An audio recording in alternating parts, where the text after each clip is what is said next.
The greatest army in human history was almost always starving, and that was the plan. Every military strategist before the Mongols solved the same problem the same way. You feed an army by carrying food with it.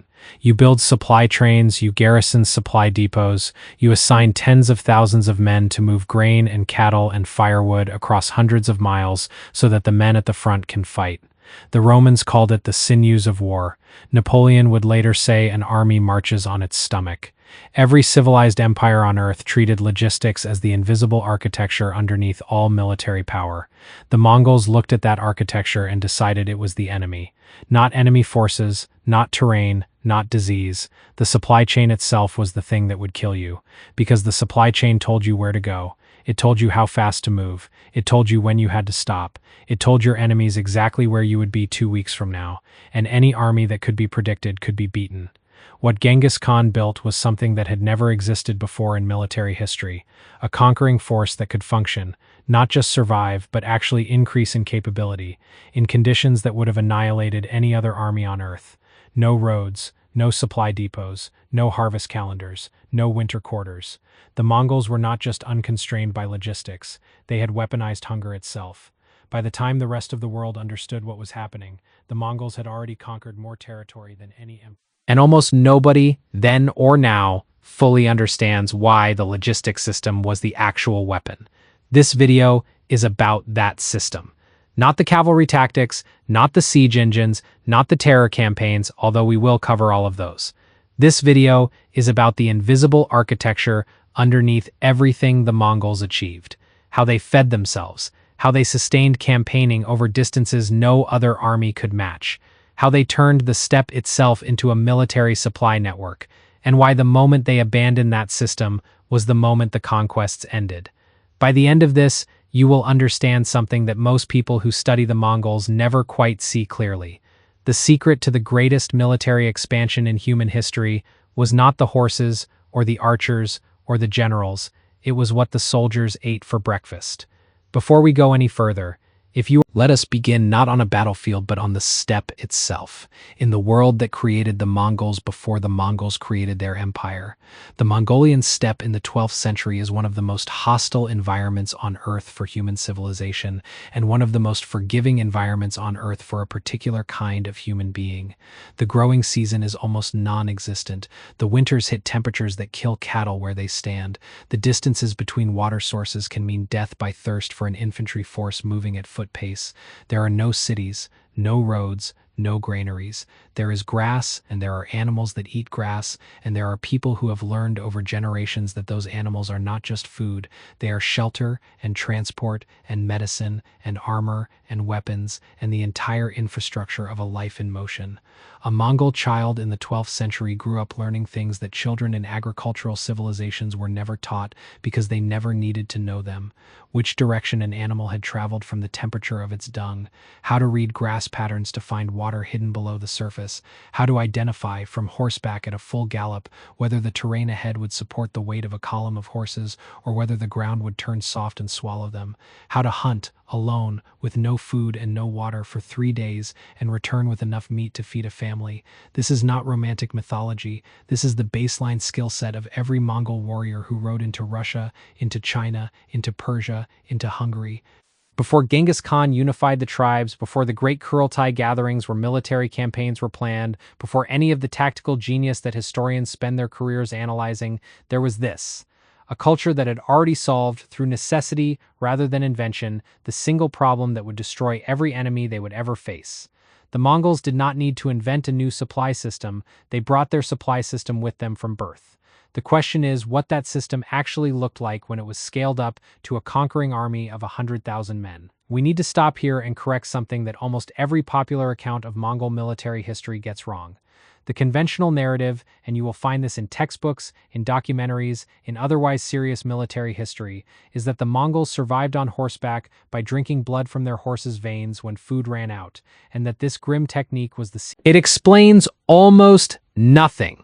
And here is why it is the wrong detail to focus on. First, the practice of drinking blood from living horses existed, but was rare and emergency only. A horse that is regularly bled weakens and slows. Slowing your horse on the steppe where your mobility is your entire tactical advantage, is a form of strategic suicide. The Mongol military machine depended on horses performing at near maximum capability across extraordinary distances. You did not regularly bleed the thing your life depended on. Second, and far more importantly, the blood-drinking story is the kind of detail that makes people stop looking. It feels like the answer. It is exotic enough to satisfy curiosity without actually explaining the mechanism. Military historians who look past it find something far more sophisticated, far less dramatic, and far more revealing about how the Mongols actually functioned. The answer is not blood. The answer is dried meat, fermented mare's milk,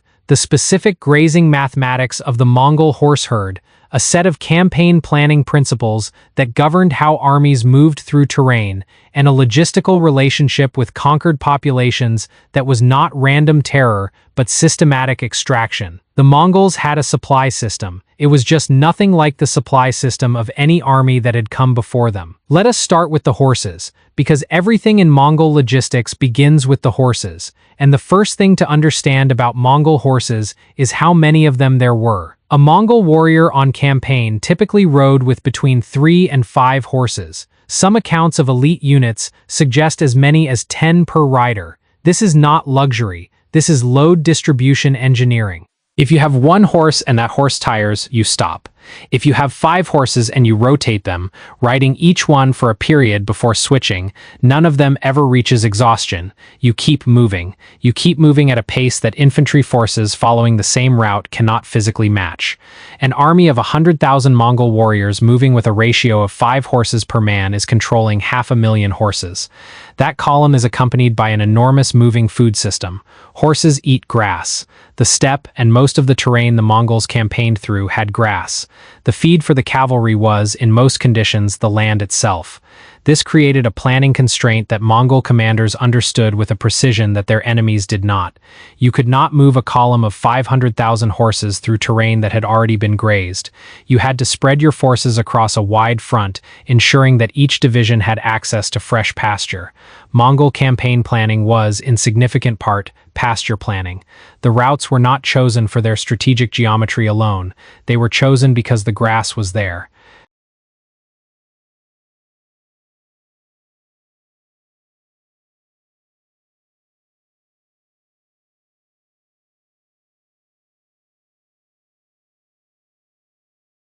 The implication of this is enormous and almost never discussed in popular accounts of Mongol warfare. The Mongols could not concentrate a single massive army in the way that Roman or Persian or Chinese armies concentrated. A single column of their full strength would have grazed the land clean and then starved its own horses within days.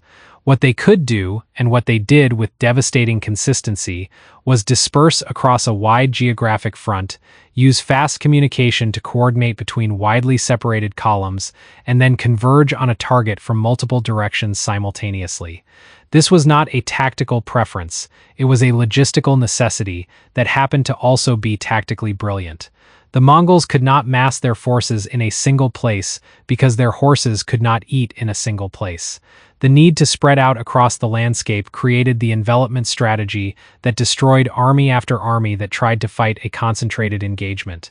The second element of the Mongol food system was dried meat, and this is where the engineering becomes genuinely impressive. Mongol soldiers on campaign carried a personal food supply that was almost entirely dehydrated. The primary ration was borts, meat, typically from horses or cattle, that had been cut into strips and dried in the extreme cold and dry air of the Mongolian winter to the point where it had lost almost all of its moisture content. What remained was a dense, almost indestructible protein concentrate. A soldier could carry enough borts to sustain himself for weeks in a pouch the size of a modern backpack. The caloric density of properly prepared borts is extraordinary by pre-modern standards. A single kilogram of borts contained the protein equivalent of perhaps 5 or 6 kilograms of fresh meat. When rehydrated by dropping it into boiling water, or when no fire was possible, by tucking it inside a rider's clothing where body heat would slowly soften it, it provided genuine sustenance. Not pleasurable eating, not the kind of diet that kept a soldier healthy over months, but enough. This created a soldier who could, for short to medium periods, operate completely independently of any external supply line. No granary, no livestock herd, no camp followers hauling provisions. A Mongol cavalry unit of 1,000 men could ride into territory that had been completely stripped of food by previous armies and sustain itself for 2 weeks on what the soldiers carried on their bodies. 2 weeks of independent operations sounds modest. Against armies whose supply lines extended back hundreds of miles to fixed depots, 2 weeks of independent operation meant the Mongol force could go where no supply line could follow them. It meant they could cross terrain that was logistically impassable for any conventional army. The deserts and mountains and freezing plains that acted as natural barriers protecting empires from invasion were only barriers if the invading... Now here is where it gets interesting, because boards and horse rotation were the individual level logistics. They explain how a Mongol soldier could survive on the move. They do not explain how an army of 100,000 sustained a multi-year campaign across half a continent. For that, you need to understand the relationship between the Mongol army and the landscape it moved through, and specifically the relationship between the army and the animals it drove ahead of it. The Mongols moved with herds, not just their horses. Entire herds of cattle, sheep, and goats moved with the main body of every major campaign.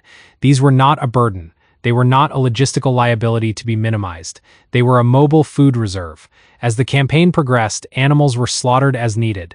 The meat that was not immediately consumed was processed into boards on the march. The hides were used for armor, saddles, and shelter. The bones were boiled for marrow and broth. The fat was rendered and stored. Almost nothing was wasted, because waste on the steppe had always been a death sentence and the habits ran deep. The mathematics of this are worth dwelling on for a moment. A medium-sized cattle herd of 10,000 animals accompanying a campaign force of 50,000 men provides roughly 12 weeks of full protein rations for the entire army before the herd is exhausted. But the herd is not static. As the army moves through farmland and pasture, which it did, constantly, in the great campaigns into China and Persia and Eastern Europe, it absorbed livestock from the conquered territory. Animals seized from farms and villages did not just supplement the food supply, they replaced the animals consumed. In conditions where the campaign moved through densely farmed land, the herd grew while the army ate from it. This is the mechanism that most accounts of Mongol warfare describe as looting, or as terror, or as the systematic destruction of civilizations, and some of it was those things, but a significant portion of it was logistics.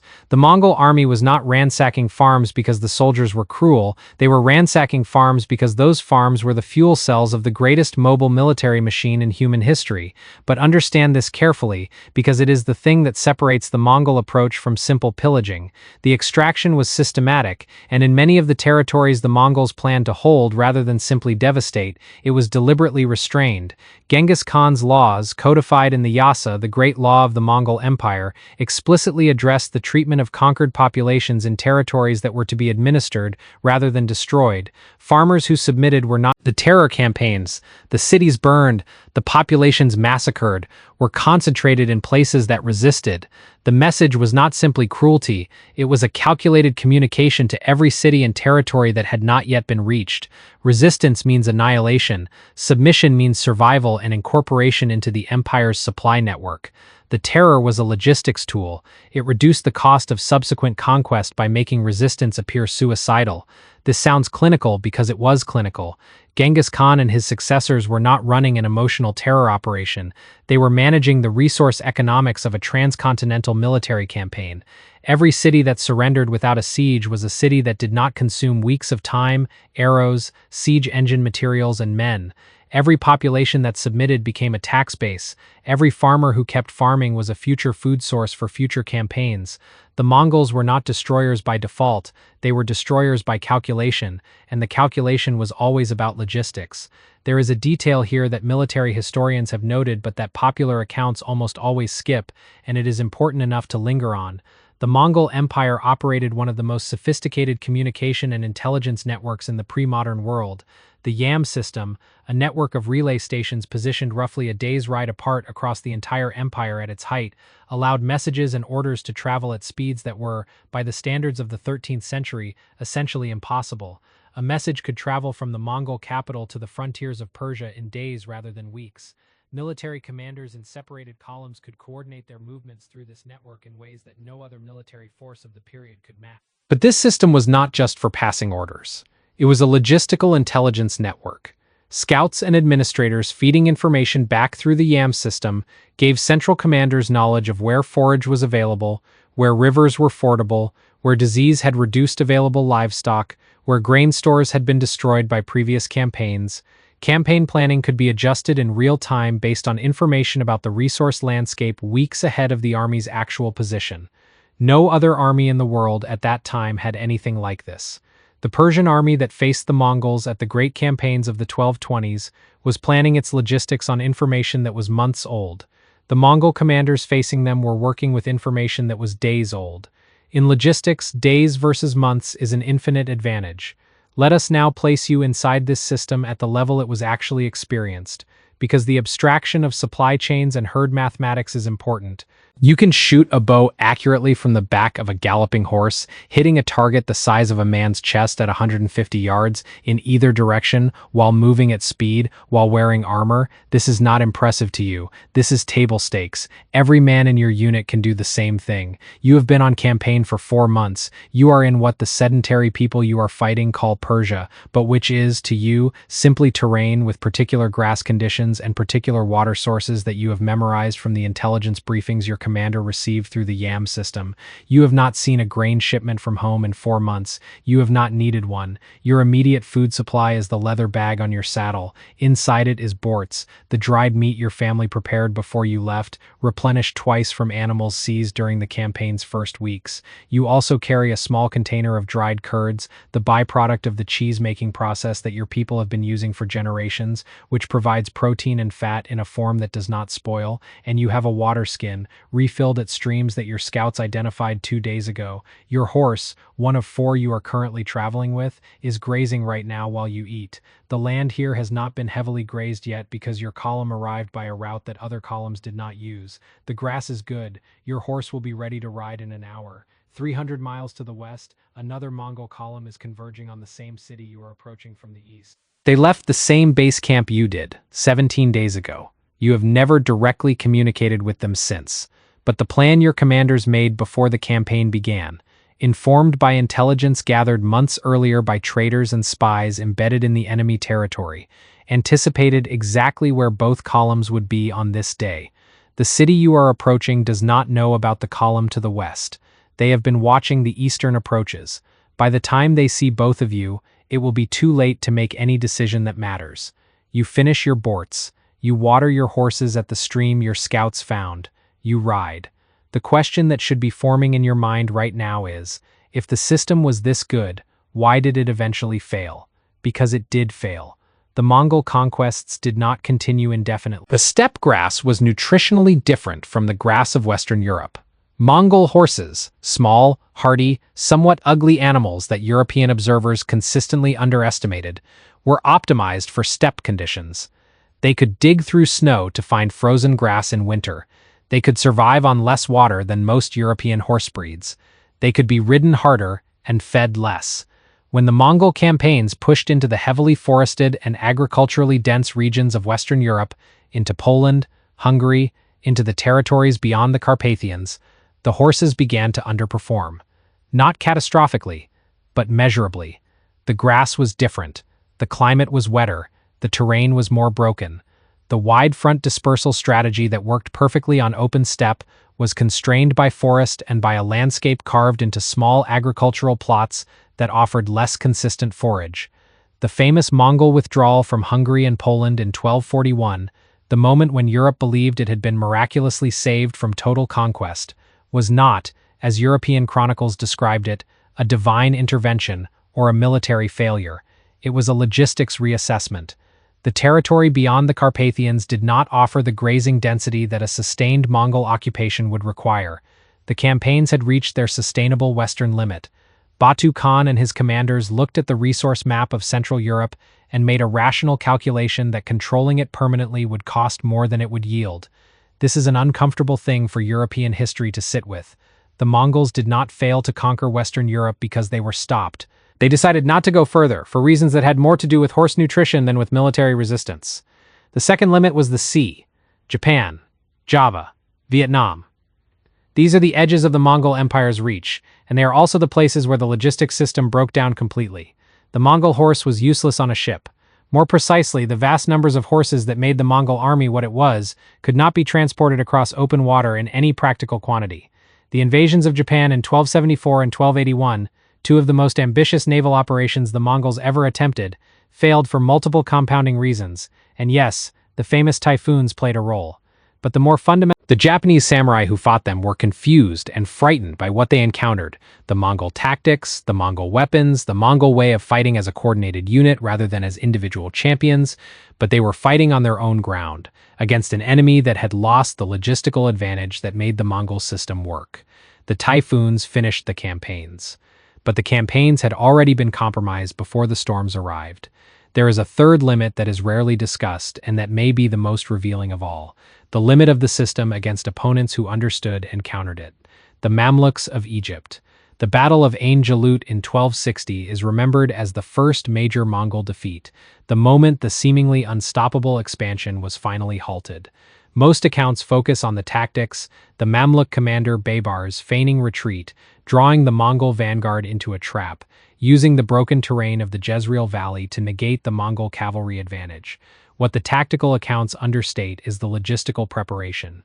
The Mamluks were, themselves, a cavalry force. They understood horses, they understood mobile warfare, and they understood, after years of watching the Mongol campaigns destroy everything from Persia to Syria, exactly how the Mongol supply system worked.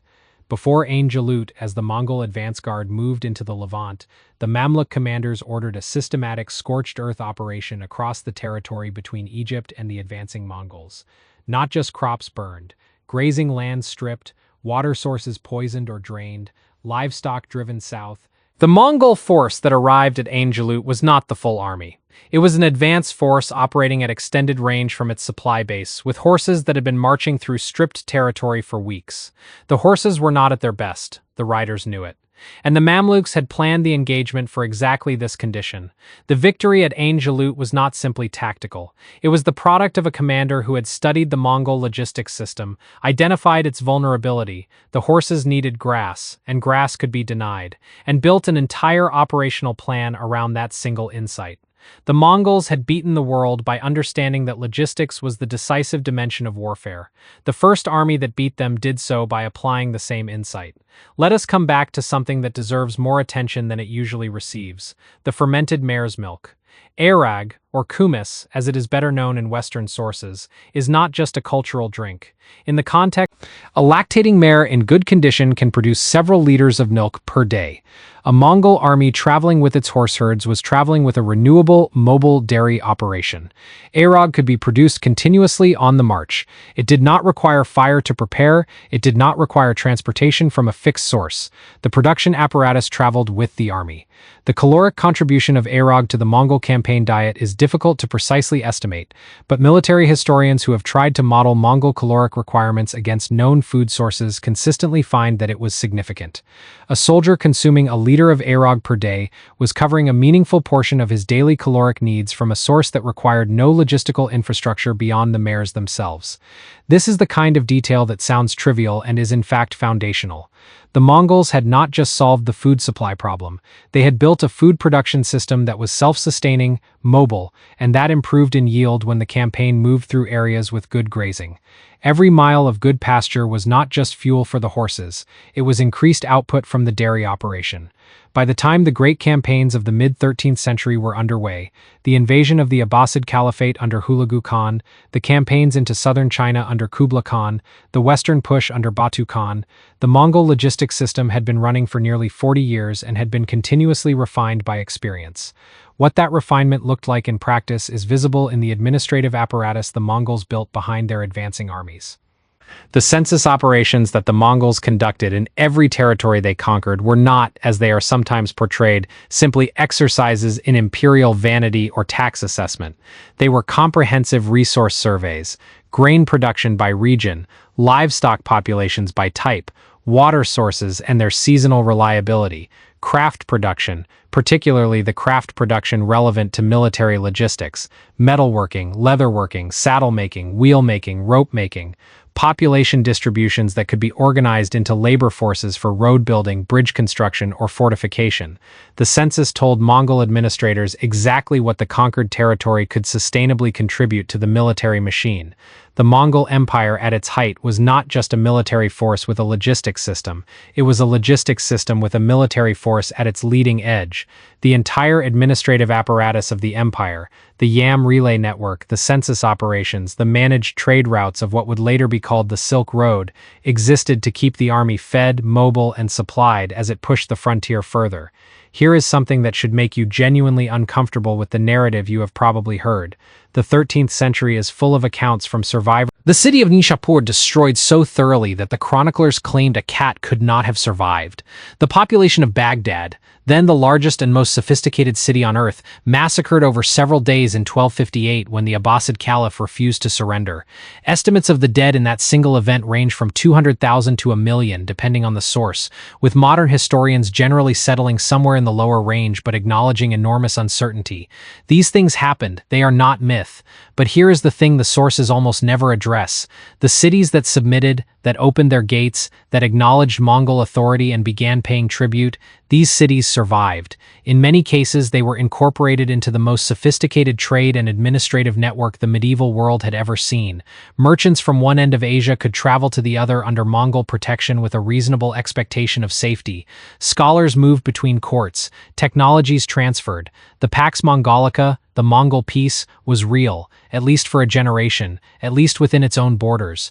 The logistics system that fed the army also fed the empire. The road networks built to move military supplies became commercial arteries. The relay stations built to transmit military intelligence became caravanserais supporting trade. The census operations built to assess military resources became the administrative foundation of what was, for a century, the largest connected political entity the world had ever known. The empire that destroyed was also the empire that connected, and the connection was, at its root, a logistics project.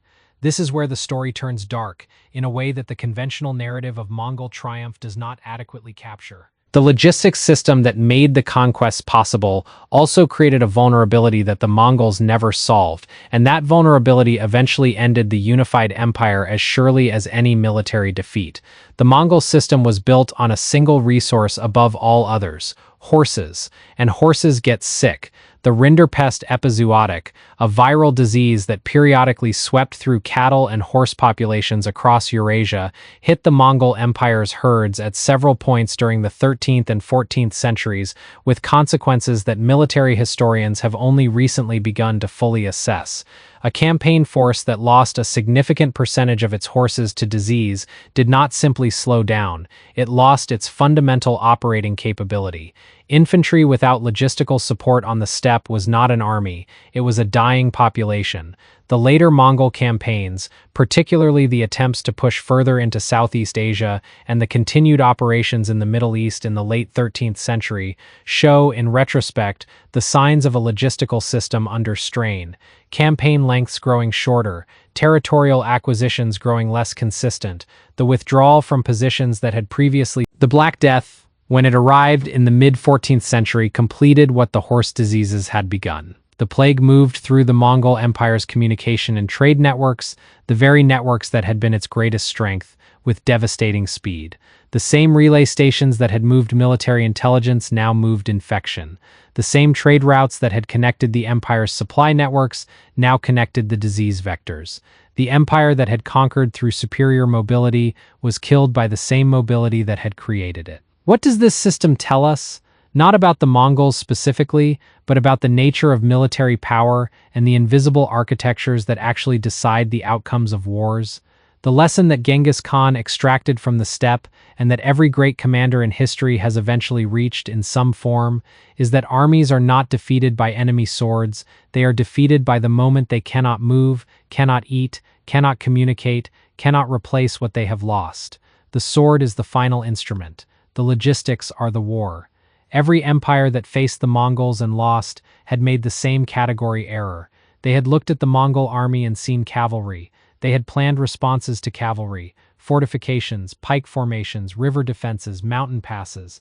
They had not seen the system underneath the cavalry, the dried meat, the relay network, the moving herds, the demographic intelligence, the pasture planning, the mobile dairy operation, the cultural training that turned every soldier into a self-sufficient unit capable of independent operation. By the time they understood what they were actually fighting, the Mongol vanguard had already bypassed their defenses by routes the defenders had considered impassable. Because the defenders had considered those routes impassable for an army that needed supply lines.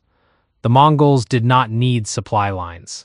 They were the supply lines. There is a final detail that I want to leave you with, because I think it reframes everything we have discussed in a way that is not comfortable but that is important.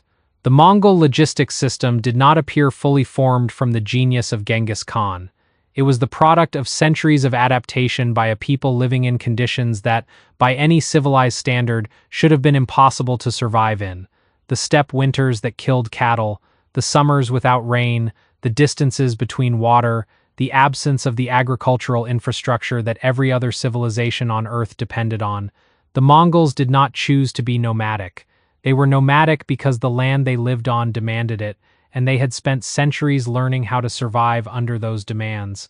When Genghis Khan unified the tribes, he was unleashing the compressed logistical knowledge of a culture that had spent generations solving, in extreme conditions and at high cost, the exact problems that were about to destroy his enemies. The great paradox of Mongol history is this: the empire that was the most destructive force in human history was built on the survival skills of people who had been, for centuries, among the most vulnerable. The hunger that the steppe had forced on the ancestors was the tool that the descendants used to conquer the world. The greatest army in human history was almost always starving, and that was always, from the very beginning, the plan. What does this system tell us? Not about the Mongols specifically, but about the nature of military power and the invisible architectures that actually decide the outcomes of wars. The lesson that Genghis Khan extracted from the steppe, and that every great commander in history has eventually reached, in some form, is that armies are not defeated by enemy swords. They are defeated by the moment they cannot move, cannot eat, cannot communicate, cannot replace what they have lost. The sword is the final instrument. The logistics are the war. Every empire that faced the Mongols and lost had made the same category error. They had looked at the Mongol army and seen cavalry. They had planned responses to cavalry, fortifications, pike formations, river defenses, mountain passes. They had not seen the system underneath the cavalry, the dried meat, the relay network, the moving herds, the demographic intelligence, the pasture planning, the mobile dairy operation, the cultural training that turned every soldier into a self-sufficient unit capable of independent operation. By the time they understood what they were actually fighting, the Mongol vanguard had already bypassed their defenses by routes the defenders had considered impassable. Because the defenders had considered those routes impassable for an army that needed supply lines. The Mongols did not need supply lines. They were the supply lines. There is a final detail that I want to leave you with because I think it reframes everything we have discussed in a way that is not comfortable but that is important. The Mongol logistics system did not appear fully formed from the genius of Genghis Khan. It was the product of centuries of adaptation by a people living in conditions that by any civilized standard should have been impossible to survive in. The steppe winters that killed cattle, the summers without rain, the distances between water, the absence of the agricultural infrastructure that every other civilization on Earth depended on. The Mongols did not choose to be nomadic. They were nomadic. He was unleashing the compressed logistical knowledge of a culture that had spent generations solving, in extreme conditions and at high cost, the exact problems that were about to destroy his enemies. The great paradox of Mongol history is this: the empire that was the most destructive force in human history was built on the survival skills of people who had been, for centuries, among the most vulnerable. The hunger that the steppe had forced on the ancestors was the tool that the descendants used to conquer the world. The greatest army in human history was almost always starving, and that was always, from the very beginning, the plan.